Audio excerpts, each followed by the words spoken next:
Марш Чайковский.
Ни один оркестр не может обойтись без дирижера. Вот какой дирижер, так и будет играть оркестр. В истории дирижирования известны и веселые моменты, и трагические случаи. Например, вам, наверное, будет интересно узнать, что первые дирижеры не стояли перед оркестром, они играли в оркестре. И некоторые из них пользовались большой палкой, батутой, отбивая долей в музыке. И французский композитор и дирижер Жан-Батист Луи, служивший у короля Людовика XIV, так однажды на репетиции стукнул батутой по полу, но он стукнул себе по ноге. Нога загноилась, и через несколько дней от этого он умер. Вам будет, наверное, интересно узнать, что дирижер не всегда стоял лицом к оркестру. Когда оркестры становились большими, стали большими, стала очевидной необходимость поставить дирижера перед оркестром, чтобы он действительно хорошо управлял оркестром. Но, видимо, из уважения к публике его поставили лицом к публике, а спиной к оркестру. Это было страшно неудобно и музыканту, и дирижеру. Ведь это по мимике, по жестам рук музыканты понимают, как нужно играть. И только два немецкие композитора и выдающихся дирижера, это Феликс Мендельсон и Рихард Вагнер, развернулись лицом к оркестру. Сейчас оркестр исполнит непрерывное движение композитор Бом. Солисты Александр Марфин, Анна Чернышева, Ярослава Мянт.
Первым художественным руководителем и дирижером нашего оркестра был заслуженный работник культуры Удмуртской республики Виталий Тимофеевич Рогачев.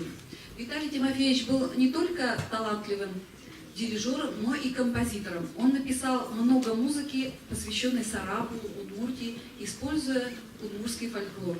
И сейчас прозвучит одно из таких произведений в исполнении оркестра. Виталий Рогачев «Перепляс».